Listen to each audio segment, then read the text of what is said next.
So guys, in this video we are going to talk about the variables. So these variables are like memory locations. You can store some content in that variables. Suppose let's say I want to calculate the pi value, which is 22/7. Now if I want to uh, use that value again, you need to write the 3.141 something like that, because that's the value of 22/7, or you can write 22/7. So it's very not nice to use that fraction value, because we need to remember in every part of our code. So instead of that, we can assign that value to a variable, let's say $pi, and we can use that pi variable anywhere in our code, like calculating area of circle, etc. So in PowerShell, the variable starts with $. It's like shell scripting and the Perl. All you need to say is $a is equals to, and you need to assign the value. You don't need to specify what type it needs to store, like integer, string, etc. You just want to assign the value, that's it. Let's say hi, and now I am going to print this. Say write output $a. So let's save this and run the script. Alright, now let's close this one and open this again, because due to some memory issues I have used that $a before recording this video, so that's why.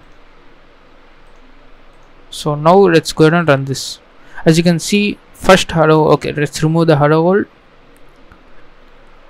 and let's run this. You can see the hi is printed because the a contains hi. Now let's change this to an integer 5. So let's save this and run this. So now you can see 5 value here. So you can also assign some floating point variables here. Let's say 22/7. And now if you run the script, you can see the actual value of this pi. Now you can use this $a anywhere in your code, like calculating the area of circle, etc. So there is no explicit declaration of this variable like integer, string, character, etc. It automatically assigns the value to this left side variable. So if you want to declare explicitly, you need to say square brackets, and you need to declare the type integer, and you need to specify here. Now let's say 22, and we are declaring integer 22. So the right side number will be converted into integer, and then the assignment takes place. As you can see, now we got the 22. So now let's go ahead and divide it with 7. We get the floating point, right? 3.142. Now let's go ahead and run this, and we'll get only the output as 3, because it's round off the decimal part, like fraction part, and it will give you only the main integer part, that is 3. So in this way you can convert any number to this integer. You can also convert, say, if there is string. So in the next video you will see about the taking the user input. So user input will be in the string format. If any user enter the, say, numbers 8, it will be stored as a string format, so you need to convert to int. So let's go ahead and run this, and we see that is integer 8. And we can also access the methods of this variable. You need to say dot, okay, $a dot. Now you can see these are all the functions you can apply. Compare to, you can compare to another number, equals, and get hash code, get type. So get type is returns the what is the type of that variable. So a dot get type. Now if you run this, click on OK. Now as you can see, now it's this is the output. Let's remove this one. So now is public, is serial are essentially to be set true, because PowerShell interpreter should access this variable to get the value, right? So it should be set true. Public means anyone can access this variable. Now name, it says integer 32 because it is the integer, right? We are explicitly define this as integer, and you can see this is the system.value type dot int 32. So this is the value type. So I am not familiar that much with .NET, so you can see these are the class that integer derives, system.value type. So this is basic about the variables. You can also say string, and you can see we got the string. This is the system.object, and you may expect some more functions for the string. So you got the length clone, you can get the length of the string. You get the 1 as output because this is only one length character, right?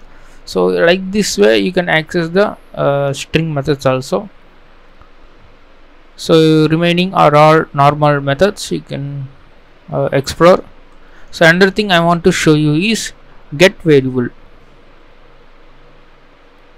So this variable, this get variable will store all the user defined variables and the system defined variables. If you run this now, as you can see here, the name and the value. So I will just expand this one. So first you can see the a here, because we have defined a, right? A is string type, and a value is 8, and arguments we did not give any arguments, and you can see these are all the system defined variables. And you can also print the $home. All you need to say is you need to say dollar and HOME. So you can see here the PowerShell is automatically doing some intelligence and suggesting these variables are there in our system path. You can click the home, and if you hit enter, you will get the value of that variable.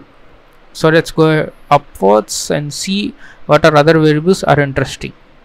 You can see the host information and input maximum alias count. So you can put the maximum aliases as 4096, and you can see PID, the process ID of the own this integrated scripting environment is 8876. And then you can see the PS home, the PowerShell version from where this PowerShell has been executing. And you can also see PWD. PWD stands for print working directory, right? So this is our working directory for now because C uses Nikkei. So you can access these variables using the dollar symbol. If you create another variable, then this will be stored in this get variable like sys information. So I'm going to show you another way, that is, so that is new variable. So I'm going to say $a is equals to hi. So you can get the variable like get variable, but you can also create new variable using new variable, and then you can give the name,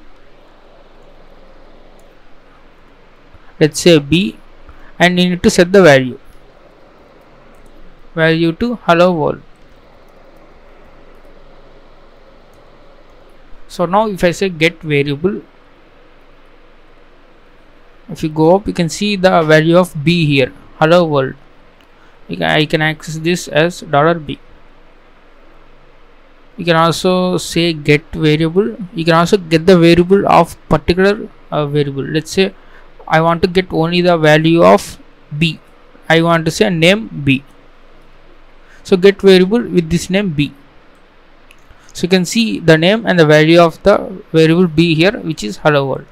So in similar way you can also get the A. So you can also change this variables option, variable value, using this set variable. We need to specify what variable we need to change. Let's say A, and we need to specify the value of what we want to change to. Let's say temp. Now if you say get variable name A, and then you will get the value of A, but B does not get changed because we did not change the B. In this way you can also get variable, set variable, and you can create the new variable using this new variable.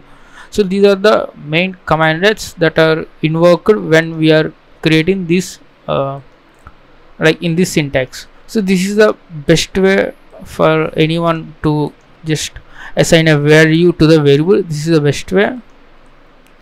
So I think that's all for the variables. In the next video we will see the how to take user input from the console.